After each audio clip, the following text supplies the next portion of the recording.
देखते होता हमारे उड़हिया बैठी के पिपरा के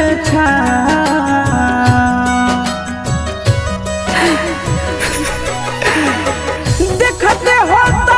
हमारे उड़हिया बैठी के पिपरा के रुक रुक रुक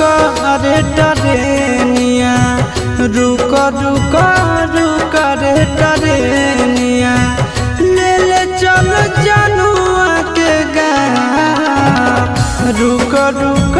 रुक रे टरेनिया।